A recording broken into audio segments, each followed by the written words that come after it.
Welcome back to the Rombough Show. We are here for another college football reaction, this time for week three. Let's get straight into it. Kansas State visits Arizona, and Arizona comes away with the victory, a much needed victory for the Wildcats to stay undefeated this season. Your thoughts on this Saturday or last Friday's victory? Well, thanks for inviting me again, Justin. Yes, I was really excited about that to go down to Tucson to attend the game. Uh, Had a pretty good crowd in that. The Zona Zoo was going crazy as always, and we did real good on defense and that, and that's what really carried us. A lot of people were concerned. The K-State people were saying, "What's wrong with Avery and the guys?" And there's nothing wrong with the K-State or anything like that. It's just that Arizona's defense is pretty unheralded and they were on full display. That Danny Gonzalez, we've been talking about him for weeks now. He really had him on red line, wanting to get three and out, three and out, three out. So they were really possessed and they played really good. And the O ended up getting the O line got the O line of the week in Big 12, and the running back Monty got Big 12 for all the yards he gained in that. So it was a good team effort. They had some faux pas on special teams, and you can't make mistakes like that on special teams because George Allen always says he was a coach way back when that if you could lose 2 games a year because of special teams. So they have to work on that. But I think the fact that defense really led the way and got that because last year, we didn't have quite the D we have this year, and it's made a big difference, and that'll help us move up the ladder a little bit. So I was really delighted by the effort by our football team. And we moved up the power rankings a little bit, up to like 8 or 9 or so. We were at 10, so we moved up a little bit and that. So it was really good, and I really enjoyed the game after what we suffered in Manhattan last year. Yeah, it was a huge game for the Wildcats. We mentioned in our preseason pod that they had to split these upcoming two games with Kansas State and Iowa State on the slate for them. So we'll have to see what happens in a couple weeks in Ames. Arizona, one of the key things they need to work on, like you mentioned, special teams. I think really honing in on being disciplined and not having those penalties because coming into the game, those 9 penalties per game could definitely hurt the Wildcats later on in their season. Any closing thoughts for the Kansas State Arizona Big 12 matchup?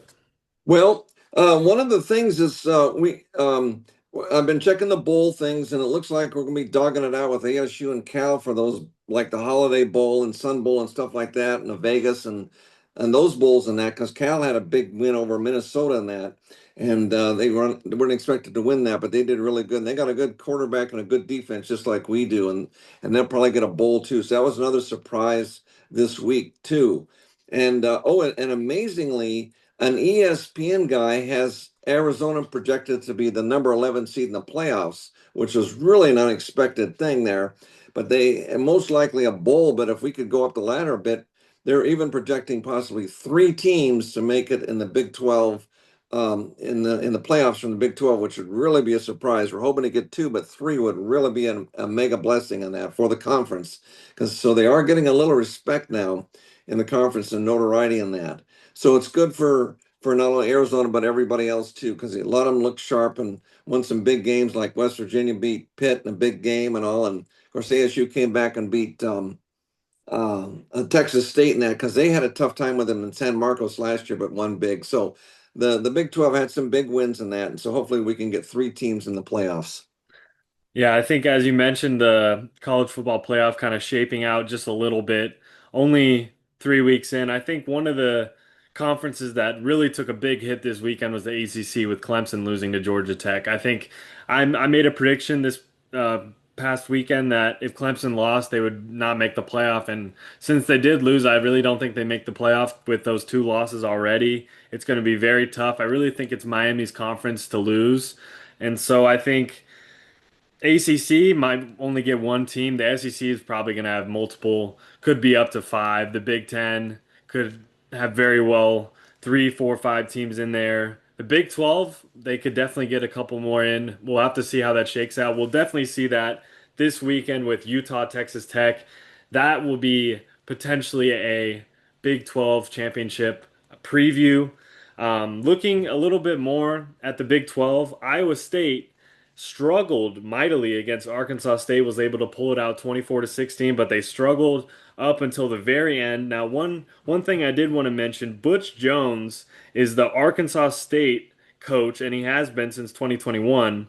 And he was the Tennessee coach from 2013 to 17. And why I bring that up is Tennessee was on the verge of upsetting Georgia at home.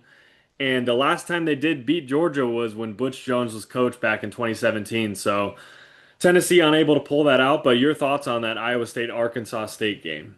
Well, one of the things about that is that the 3 weeks after you play overseas like they did, they struggle. Okay, they've done a study on that, and so K-State ended up losing to us, and Iowa State kind of struggled against Arkansas State. They were supposed to win by a wider margin, so that 3 week delay kind of hurt both K-State and Iowa State in that.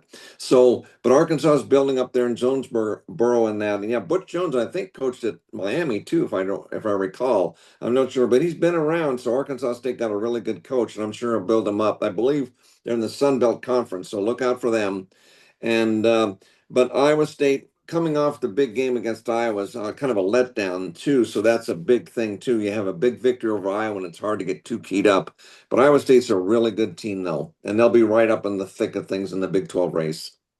Yeah, I think with, as you mentioned, the 3 week period kind of affecting those teams that travel internationally, that could definitely affect who gets slotted and who accepts those invitations to the Dublin Bowl. Essentially, that is in week 0. So we'll have to see if that affects the teams in years to come. Moving on to the next game, as I mentioned, Georgia and Tennessee, an overtime thriller. Georgia wins on a field goal. That Tennessee kicker had a chance to win it at the end of regulation and really kind of blew it. It's tough for that kid. Joey Aguilar was perfect to start the game, 12 for 12 with 213 yards and 2 touchdowns. And then Georgia came back 17 unanswered points. It really shows the um, determination of that Georgia squad to never really let their heads hang low. And Kirby Smart, he's a proven coach with those back-to-back national championships. So Georgia, Tennessee, the real first big SEC matchup. Your thoughts on that game? Yeah, the thing is, I still think Tennessee will probably will do better than 6-6 like we had projected in that. They look really good. They really should have won that game. They were leading and all, and they were like up 38-30 and let them off the hook, and they got a 2 pointer, and then the kicker did miss that field goal that could have iced it. So they were that close to winning it. So I think Tennessee will do really good and get a nice bowl somewhere. We'll just see, but Georgia looks pretty hot too. So we'll just have to see how it pans out with those teams, but I think they'll both be finished real high this year. Another ranked matchup that was key this weekend, Texas A&M and Notre Dame. Notre Dame coming in at about a touchdown favorite, and A&M with a massive upset. That game was back and forth, one of the best games of the day. I really think that Texas A&M, Marcel Reed, he's an absolute stud. He was all over the field, and with Notre Dame losing, they become the first team since 1988 to be ranked with an 0-2 record. So it's been a long time coming for that 0-2 team to be ranked. So it's a really weird situation there in South Bend, but Texas A&M, it was a much needed win for them. Marcel Reed, as I mentioned, had an unbelievable game. And what were you seeing with that matchup? Well, that fourth down catch was something to the tight end because everybody's thinking the split end or flank or whatever, but they do it to the tight end, which kind of threw him off. And it was perfect to haul it in because he's really tall and he can get over those shorter guys. And he caught it real good to get the score, and they made the extra because Notre Dame missed their extra point, and that was costly. So that was that. And 0-2, but both of them were narrow losses to highly ranked teams. That's why they're still ranked. But Justin, I feel that with Clemson and Notre Dame already having 2 losses each, either one loses a third game, they will be out of the playoffs. And if Clemson or Notre Dame loses, that opens a slot up because I don't think another independent team will go. So that could give the Big Ten like 5, or SEC would get 5, or the Big 12 could slip in and get 2 or 3, like we talked about earlier, that they could get that extra bid in that. So that's a key thing. The independent may not get a bid in that. So we'll see how it pans out or as the season rolls along. Yeah, another great game in the SEC this weekend, a shootout between Arkansas and Ole Miss. Ole Miss, their quarterback. They won despite their quarterback going out with an injury, Austin Simmons, who looked to be the replacement for Jackson Dart. But this Trinidad Chambliss for Ole Miss, the backup quarterback, he is a D2 transfer, and he comes into the game, throws for 354 yards, one touchdown, with another two on the ground, and it was an absolute shootout. And he just really stood out. He reminds me a lot of Dylan Gabriel type of quarterback, and especially being the same number. But that our old Arkansas Ole Miss game, those SEC games are just every single week are must watch, and there seems to be one that you don't really expect to be that much of an entertaining game, but that one was pretty entertaining. Yes, there were seesaw game the whole game long. They just hung in there and won. And they get these players 1 year. Everything's different when the NIL and the transfer portal and all that. And to find these players and makes a big difference. And for him, the backup Q to come in and get all those yards was really something for Ole Miss. But both Arkansas and Ole Miss are really good teams. Yeah, another game that I thought would we could mention the West Virginia and Pitt game. West Virginia winning in overtime. Our old coach Rich Rod was able to win that. They called it the backyard brawl. That's been a rivalry that I didn't know was as intense as it was, but those fan bases and those players hate each other, and that was a huge win, 31-24. Another game I wanted to mention just shortly, Tulane beat Duke 34 to 27. Jake Redsloff for Tulane, he was that transfer that violated team rules for BYU. He went to Tulane. He broke their single season game record with four rushing touchdowns. So an unbelievable performance by him. LSU, Florida. LSU looked a little bit shaky. Brian Kelly was really testy in that post-game conference. He had some spicy things to say for a reporter just doing his job, asking what was going on with the offense, even though they won. So DJ Lagway throws five interceptions for Florida. Really, really rough game for him. I think I had Florida making the playoff, but I don't really see that happening. Or I think you might have, but one of us had it in the playoff. But we'll have kind of our playoff projections here in a little bit. Your thoughts on any of those games that I mentioned? Well, the Florida, yeah, Florida doesn't look as good, and throwing all those picks is kind of tough. But Brian Kelly, they really need a longer cooling off period, coaches, after games like that, so he wouldn't say stuff like that that could be controversial, even though they did win. They say it's 10 minutes, but I think it should be closer to an hour because the coaches are so involved in that game that they may say something afterwards that they'll regret. And so they need a cooling off period, but it should be longer. But it was a seesaw game. And LSU just did it, and Florida just couldn't recover from those turnovers.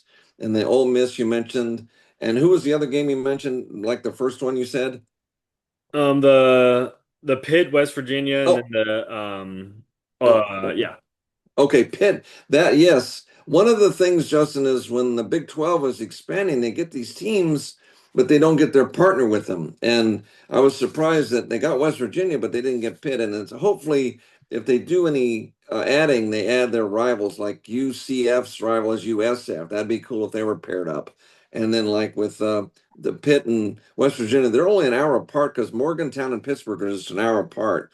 So they're even closer than Tucson and Phoenix in that. So it is a very bitter rivalry, and the fans do not like each other. So hopefully they can keep it on as a permanent non-conference. But I think they missed a few years since West Virginia's been in the Big 12 for quite a while. And so did we cover all the games that you mentioned then? I Yeah, think another so. one that Mhm. I wanted to mention, Vanderbilt absolutely blew the doors off of South Carolina. South Carolina comes into the game ranked 11th at home. A huge reason why South Carolina lost their star quarterback Lenore Sellers went out with an injury, a head injury. So Vanderbilt kind of took that one away. Obviously, last year on while recording our Packers podcast, Vanderbilt had a huge upset against Alabama. They play each other in Tuscaloosa October 4th, and they both could potentially be ranked at that time. So if Vanderbilt goes back-to-back years beating Alabama, I think Kalen DeBoer needs to really be on high alert. It could be his seat could get very, very hot there in Tuscaloosa. Yeah, the thing about the Vanderbilt is some record like this is their biggest conference road win over a ranked team since like 1955. So Vanderbilt is for real now, and I think people are noticing that. They got like one or two votes in the polls, but they should really be ranked. they've built up a good reputation now, and they're one of the teams, even the playoffs. Somebody might have them projected in the playoffs even. So they're really good, and I'm glad to see them because people have picked on them for years and years. And I think they upgraded the stadium or something, remodeled it, and that they were working on it. And that's helping them get more players in that. And so they're placing more emphasis on football, and hopefully they have continued success because it always bothers me that people pick on Vanderbilt all the time. And it's good to see them pull up like that because, boost spirits up in Nashville and all. So it's really a good victory. And I think keep your eye on Vanderbilt. They may get more than just a bowl game this year. Yeah, I think for Vanderbilt, it's going to be a tough sledding. The SEC schedules are no joke. Another team that I kind of see really flying under the radar that I've caught a little bit of their games is the University of Cal.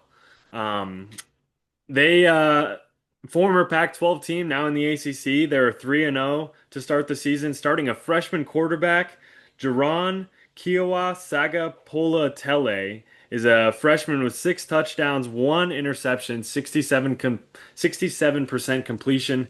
He's got a cannon. He's a lefty, which is fun to see a lefty gunslinger, much like Kenny Stabler back in the day on the Raiders and Dylan Gabriel. We love to see lefty quarterbacks in college.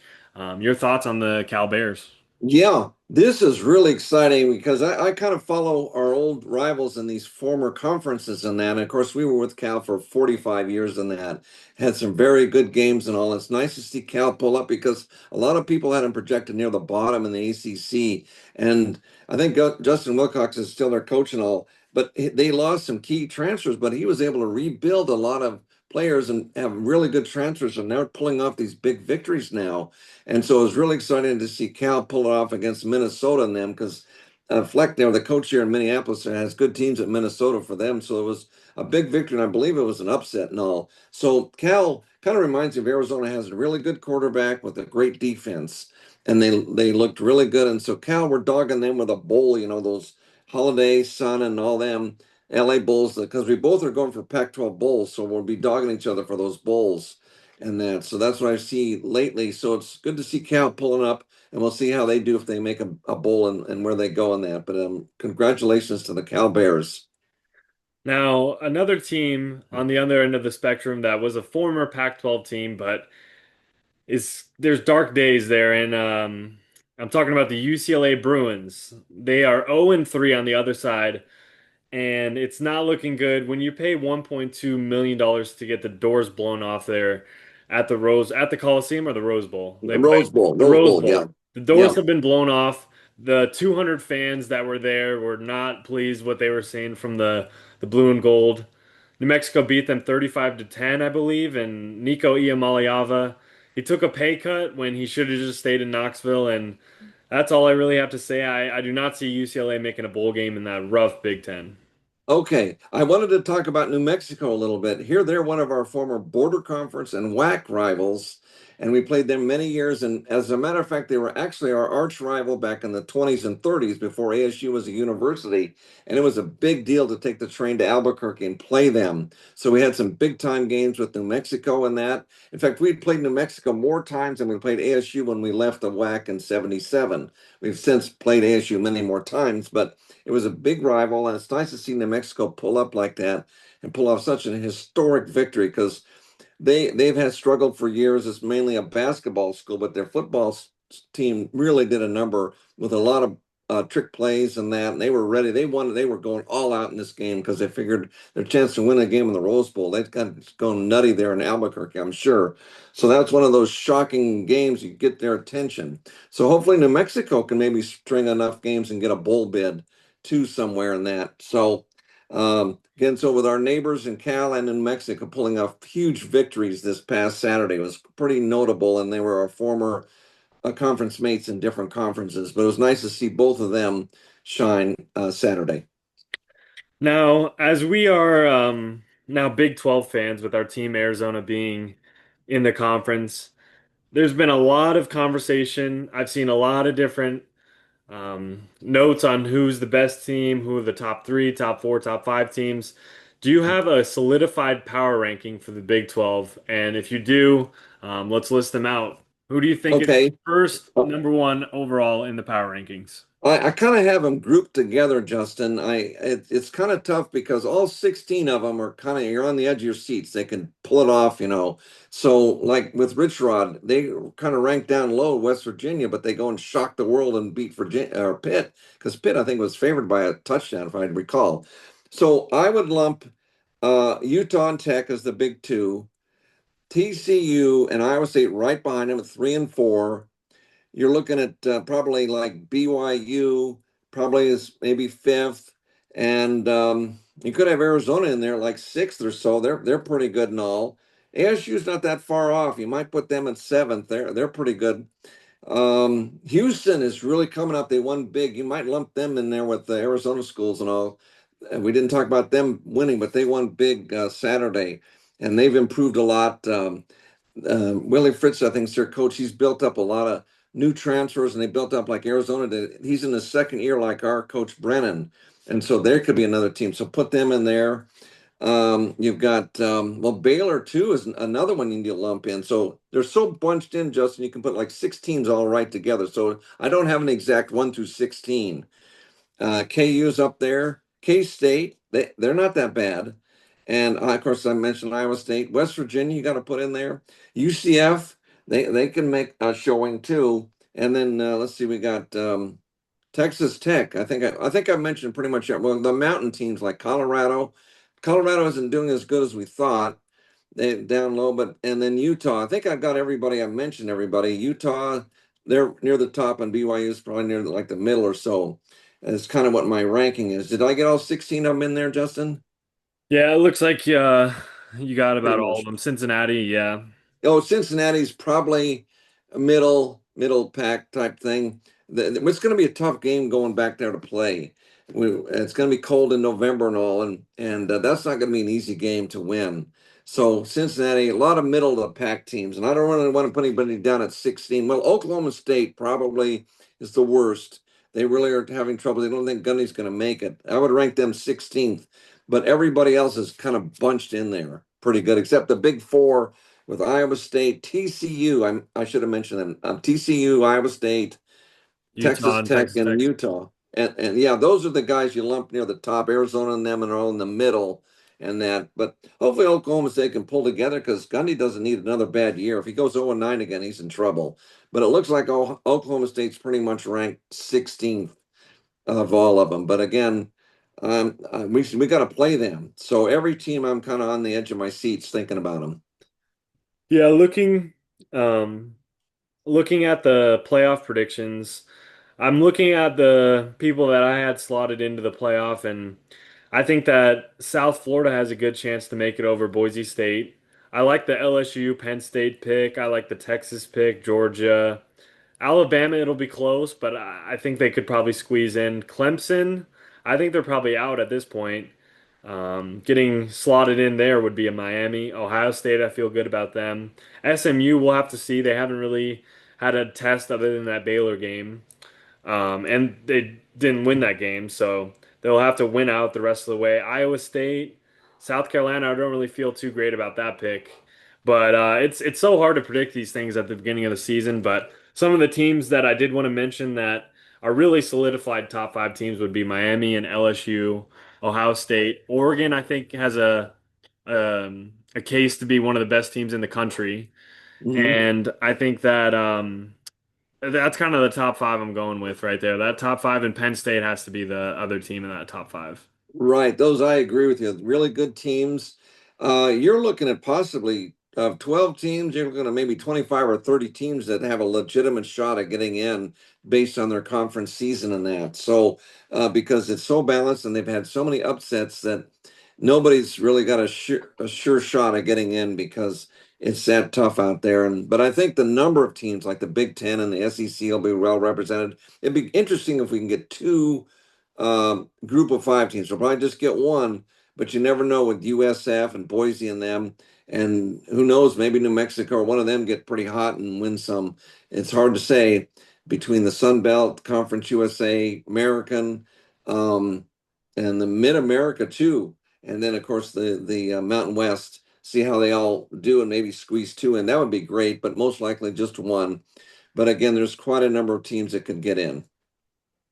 Now, after looking at some of the playoff predictions, do you have any bowl projections that you feel like have kind of paved the way after 3 weeks? Arizona, I hope we get to either El Paso, San Diego, LA, or Vegas. Those four bowls. The LA Bowl, the Vegas Bowl, the Sun, or the um what's the other one there I mentioned? Four is anyway, yeah, it's the LA, oh, Holiday in San Diego. So most likely we'll get one of those bowls. If we do squeeze and win it, go all the way and make it to the playoffs, which would be kind of tough considering Tech is really good and Utah's really good. We'd have to get past one of them in the playoffs, but most likely we'll get one of those bowls they've been projecting because our defense is good enough to get us a bowl. But we're going to have to be really lucky on every special teams and everything to get higher than that, get in the playoffs. So that's what I think. As far as any other teams, that'd be something if Cal got a bid, like I mentioned, and that. But it's so speculative. They do list the bowl projections in there, but it could change every week, Justin, because of wins and losses. So, like we were projected to go to a bowl early on, but we faded off the radar screen as we lost games. So it kind of comes and goes, and when we get down to the eighth, ninth week of the season, it'll kind of solidify by then. Yeah, I agree 100%. Was there any Mhm. last thoughts you had for the college football week 3 before we hit a little bit of the NFL? Well, I touched on those games about, of course, New Mexico and Cal popping up on the radar screen and that. I can't think of any other specific things as far as that. The Georgia Tech, that was something from do that field goal with clock running down and that. So that gets them on the radar screen. Maybe they'll get somewhere and that. So nothing really stands out of any other games. We've talked about quite a few games, but it's another exciting week. Next week, we can kind of relax a bit. Arizona's off and see the other games, and I'm sure there'll be a lot of really fun games next week with, more drama and maybe some upsets like we were getting. So, but nothing specific in college, and we've covered so much. And as we will do every week, we'll have a University of Arizona in the NFL check-in. And this week, Tedero McMillan, 6 receptions for 100 yards. Although the Panthers weren't able to close it out against the Cardinals, 27-22. Panthers really made a good comeback though, but the Cardinals 2-0 at the top of the NFC West standings. How are you feeling as a longtime Arizona Cardinals fan? Well, it's something else to go 2-0 because it's so tough. I think a couple others are 2-0 also. I think we're tied with a couple other teams, but it's rough. And um, but I was checking out McMillan. He looked pretty good, but the Cardinals got a quick, easy score at the beginning of the game when Carolina fumbled and we just rolled in the end zone. So that meant the difference. But we were ahead most of the game, but Carolina made a good comeback, and Tedderola's really good. A receiver in that. They were saying a lot of nice things during the broadcast. I watched a little bit of it there. So at least every game you win in the NFL has got to be close. So the Cardinals are 2-0. So just for them, as I say, just to get a winning season is going to be quite an effort. Go 9-8 or 10-7, like I said. But at least they're 2-0. And but again, check out all the other teams. It's always close in the NFL. You don't have these 50. Although Detroit did a hang of 50 on Chicago, which is very rare in the pros to hang a 50 on a team. It's usually 24-20 type games. So it's good the Cardinals are 2-0, but we'll see how it goes. Yeah, the Lions, I think that was very much a let's show it to our old offense coordinator, now the coach at the Bears. So they really wanted to prove it to him, especially going against that old coach. You always have a little bit of extra oomph in the effort of your players. Now, I think we should mention that as you're wearing right now, my sister is a Chiefs fan, and you root for the Chiefs as well. It is not off to a good start there in Kansas City for the Chiefs. A 20-17 loss to the Eagles. It was a really, really slow, boring game. It was not one of the games that I had on in my multi-view. I got 4 games going on at once, and it wasn't on the screen for me. But Mhm. how does it feel to be 0-2 after 2 weeks for the Chiefs? Well, it's like some of the college teams being 0-2. It's kind of the same thing. The thing is, the Chiefs are still good, but some of these teams have all caught up with the Chiefs. They're getting these younger guys, and they're good in that. And of course, Father Time's starting to catch up with the Chiefs. These guys still are good, but they're going on steps slower. Once you get over that 27-year-old, get older like that, you start to slow down a bit. So these other teams are catching up, like the Chargers did, and of course, the Eagles beat them last year in the Super Bowl. But it was really a close game. The key thing was that Travis Kelce had the ball, but it bounced up in the air and Philly caught it and ran it back. And that was the difference. Otherwise, they would have won the game. But it was a close game. But I think it's just they won like 17 games, 17 one-score games in a row, and they've lost two in a row, one score. And I think what's happening is it's getting tougher because these teams are gunning for them so hard that it's harder for the guys because they're a year older. Father Time catches up with everybody. Yeah, I think it's very, very similar to the Patriots dynasty as it did stretch out for quite a number of years, almost 20 years, and they had some ups and they had some downs. Brady had some great seasons where they did super great and won the Super Bowl, but then he had some seasons that he went a while without winning a Super Bowl. So I think this is just one of those low points for the Chiefs. And even a low point for the Chiefs probably means they go to the playoffs and probably means I don't think they'll make it to the AFC Championship game, but I think that they'll at least make it to the playoffs. So I think for the Chiefs, it's going to be an interesting rest of the season for them. It's a long season, so we'll have to see how that goes. One final thing before we left, I wanted to get your thoughts on the tush push for the Eagles. Do you think it's BS? Do you think it should be banned next season when the owners have a meeting about it? Well, actually, I kind of like it. It's kind of fun, just 600 pounds or whatever. They just push them over the top. They don't allow the reverse where you can't pull a player. That's assisting the runner.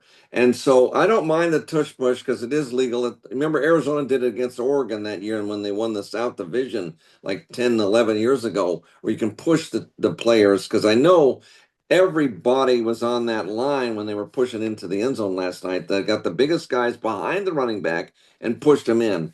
And it's kind of tough when you're on the one, you pretty much are in when you have that many bodies coming at you. But as long as you don't pull players and assist them in that, and that was the big thing on that one as far as the game. But I think it should be legal. It was a close vote, I guess, and they might redo it again next year. But I don't mind. I mean, it's kind of like power football to the max, but just let it happen because, well, why not? They're big. Let them go it. It was 22 that voted yes to get rid of it, and 10 voted no, and they need a 24 to 8 vote, two-thirds vote. So I think Mhm. definitely next season we could see it get banned, but we'll have to see what happens. Any Yeah. closing thoughts before we wrap up? Well, yes, the Denver game. I did want to mention I found out what happened, and I studied this rule. It's called leverage, and I rarely see it. And what happened, I guess, is one of the Denver players got on the back or something, or somehow reached up over another Denver player to try to go for it, and that's why they call it the penalty on him. And it's a leverage call. It's rarely ever called, and I didn't even see anything wrong, but I guess it was, and it was a real painful thing for Denver. So it was hard, and because I thought they had it in the bag. But it's some leverage call. At least we learned something new, but it was painful because I know you and Brooklyn like Denver. So I know we follow the AFC West because we have ties to two teams now. So hopefully, I guess we have to work on that. See, special teams makes a difference. But I never knew about that leverage thing. I know you can't jump up on the top of a player, but I don't think you can even get on their back and kind of reach up. I don't know exactly, but I think we'll all learn a little lesson from that. So that was one thing I wanted to discuss. And of course, um, Detroit, we talked about, they were so mad over losing the Packers the first week. They were so motivated and they were laser focused. That's why they kind of ran it up a bit because you don't see that very often. But a lot of really exciting games in the NFL as always in that. And so we'll see how it goes. It's still, 2 weeks in and see how it shapes up the races in that. Oh, the other thing was Seattle and Pittsburgh had this wild play. Seattle kicked off. Pittsburgh slightly touched the ball, went into the end zone, didn't realize they needed to go back and get it. Seattle lands on it for a touchdown. So another special teams faux pas. And Seattle did win. So they have to really be careful on special teams. Again, it makes 2 games difference, like George Allen said. So that was some play. I don't know if you saw it, Justin, but that was a wild one in the Pittsburgh game. I saw that and said, holy cow. So there were some other things and that. So again, some of them are painful they have to deal with, and Pittsburgh had to deal with that. But I'm sure everybody on special teams is going to have extra special preparation with missed field goals, a lot of them, leverage and botched fumbles near the end zone and stuff. So everybody's going to work on that. Yeah, that special teams player was Caleb Johnson, a rookie out of Iowa, a rookie running back for the Steelers. And I think if it lands within the 20 and a player doesn't touch it for the returning team, the other team can go in and score it, like kind of like a really, really long onside kick. So it was just kind of a bonehead play by a rookie. Yeah. One thing that I did want to ask you before we left, Hmm. after 2 weeks in the NFL, I have a couple teams that I think could be the best team in the league. Who do you think it is of Baltimore, Buffalo, and Green Bay? Of those three, who would you have to say is the best team so far after 2 weeks? Oh, that is really close. It's like the Big 12 power rankings we did a few minutes ago. They are all three very good teams. And of course, Buffalo and Baltimore are on the same conference, the AFC in that, so it's likely they'll play each other for the Super Bowl. But those three are really close. Oh, I cannot pick them. I'll just kind of lump them like I do the Big Four and the Big 12. And that's probably, I don't know who's the best, Justin. It's a toss up. I think if I had to pick so far, I'd say Green Bay just because of that defense. I know you love defense, so I'd have to pick Green Bay so far as my best team in the NFL after 2 weeks. 2 weeks. Okay, well, let's see how it goes. Again, I have the utmost respect for all of them, and of course the other teams too, because they're so closely matched in the NFL. I mean, they are bunched in so tight, anything goes.